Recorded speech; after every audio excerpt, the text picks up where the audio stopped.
Sa mga nagbabalak kumuha po ng Honda Click 125, Honda Click 160, mura lang din yung down payment nila mga idol. Oh. Down payment 5,500 pa rin. Tingnan naman natin sa monthly kung binawi ba talaga.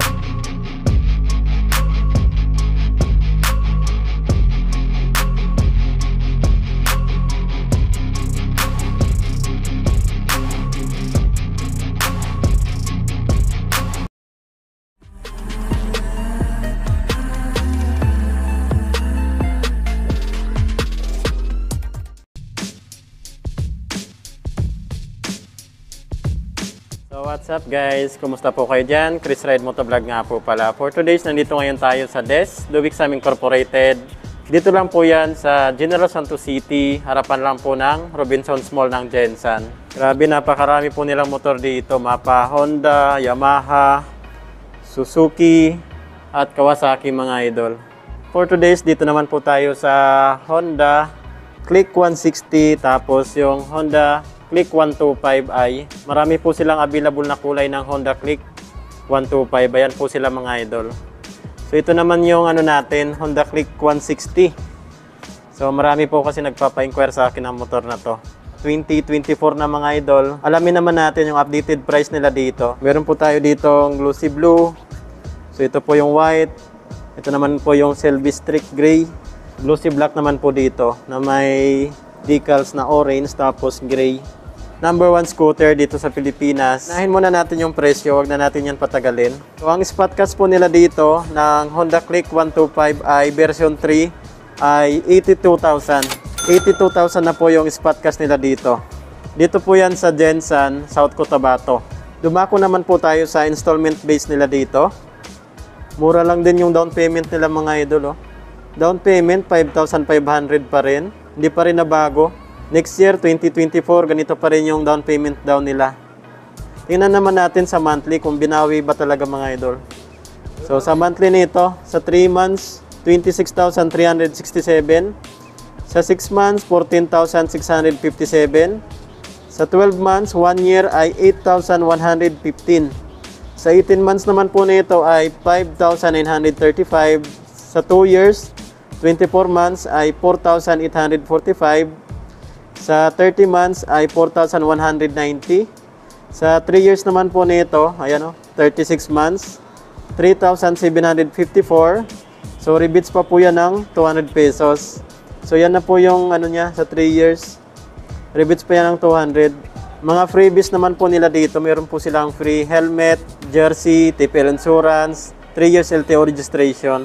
Kung mas malaki naman din yung down payment nyo, mas makakamura rin kayo sa monthly amortization. Dadagdagan nyo yung down payment nyo. Itong monthly nito, babawas pa po yan mga idol.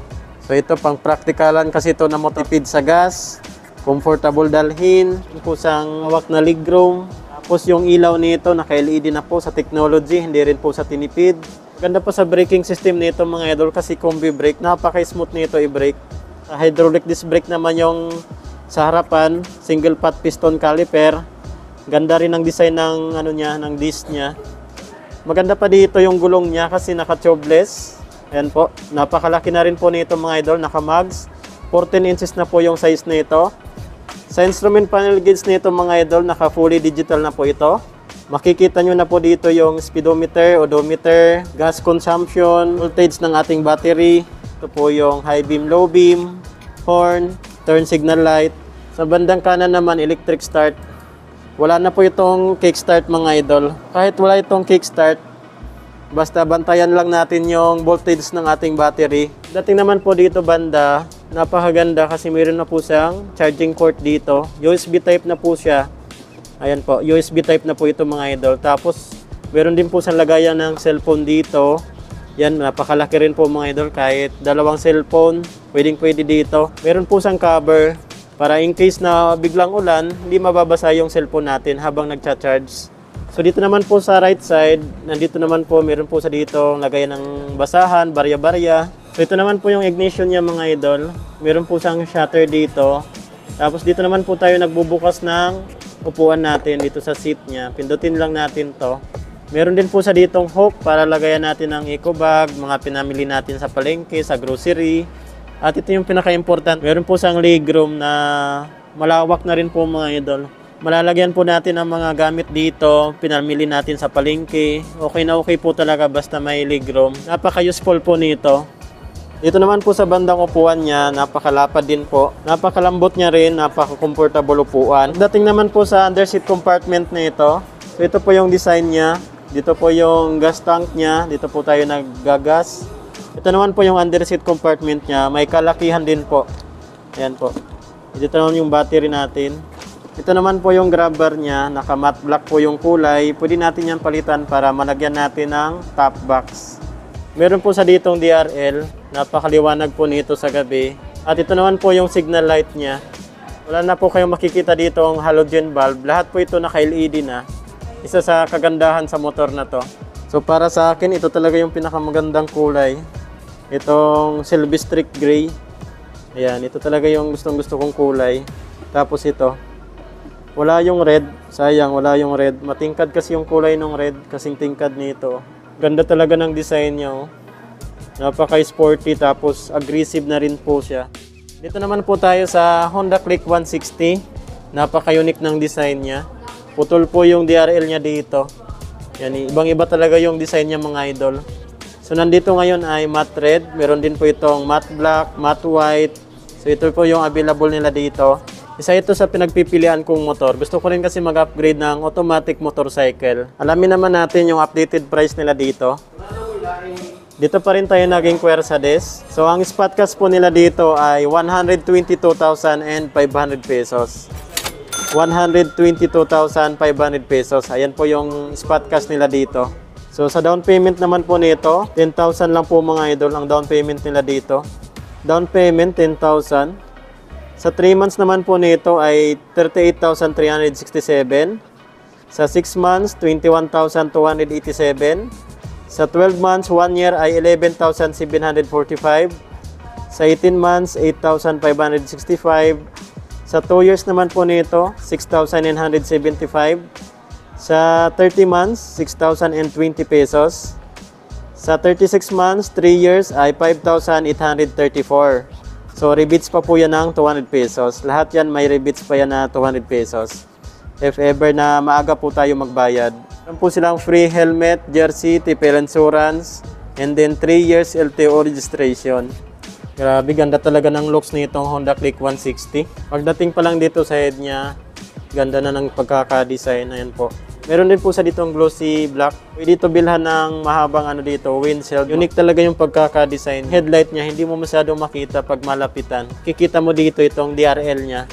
Ganda rin ang signal light niya dito. Masasabi ko dito, sporty tapos elegant. So, pagdating naman po sa braking system nito sa harapan, naka-hydraulic disc brake, naka-single pot piston caliper po siya. Maganda pa dito, naka-combi brake pa rin to para napaka-smooth po ng braking system niya. Sumasabay po yung brake niya sa harapan kapag nagbe-brake po tayo sa likuran mo. Ito naman po yung instrument panel gauge niya, naka-digital na po ito. Ganda oh. Napaka-simple lang niya, napaka-elegant din. Dito naman sa kaliwa yung high beam, low beam, horn, turn signal light. Wala na po itong kickstart assist. So maganda pa rin kasi okay lang din naman kahit walang kickstart. Basta lagi nating i-monitor yung voltage ng ating battery. Meron po sa ditong charging port. Ayan, USB type na po ito. Napakalawak din ng nyo. Pusang cover para in case na biglang ulan. Po sa bandang kanan, ito po yung compartment niya dito. Mas malalim to compared sa Click 125. Napakalalim niya, napakalaki rin po. So maganda pa dito sa motor na to, naka-keyless na po ito. Yan, keyless na. Tapos dito naman po tayo magbubukas na upuan. Meron din po sa ditong hook, lagayan nating pinamili sa palengke, sa grocery, lagayan ng eco bag, mga paper bag. Dito na lang po natin isasabit. Sa tingin ko, mas malawak to compare dun sa Honda Click 125, yung legroom niya. Yan o, mas malawak to mga idol. Isa po ito sa pinaka-importante para sa akin, itong legroom. Kasi malalagyan natin ang mga gamit dito, mga pinamili natin sa grocery, pwedeng-pwede dito. Dating naman po sa upuan niya, napakalambot niya. Sa taillight at brake light na ito, naka-LED na rin po ito. Napaka-elegant din ang datingan niya. Pag tiningnan natin sa side, napakatulis niya po mga idol. Ito naman po yung signal light niya. Naka-LED na rin po ito. Dito naman yung lagayan natin ng plate. Ganda rin ang pagkaka-design ng niya, back fender. Pagdating naman sa muffler nito, napakalaki po mga idol. Bagay na bagay dun sa design ng katawan niya. Ang size pala ng gulong nito mga idol ay 120 by 70 and then 14 inches yung laki ng mugs niya. Suspension nito, naka monoshock po ito. So pagdating naman po sa makina nito, 160cc, naka 4 valve, 4 stroke, naka single overhead cam, and then ang cooling system po nito ay liquid cooled na po. So ito po yung cooling system niya. Ayan po yung cooling system nito, naka liquid cooled na po ito. So ayan po sa mga nagbabalak kumuha po ng Honda Click 125, Honda Click 160. Okay na okay po ito, matipid sa gas, comfortable dalhin, maporma. So parehas na po ito naka liquid cooled, pwede pang malayuan na biyahe. Maasahan po itong motor na to. Sa tipid sa gas, sa comfort, okay na okay po itong dalawang motor na to. So disclaimer lang po mga idol, hindi po tayo empleyado dito, hindi po tayo nagpapabayad. Ito po ay for content lang po sa ating channel. Kung may mga ipapa-inquire pa po kayo sa akin na motor, comment nyo na lang po sa comment section ng ating video. Marami po tayo dito pagpipilian na motor, Yamaha, Suzuki. Dito lang po muna ating video ngayon. Ride safe po tayo palagi. Chris Ride Motovlog.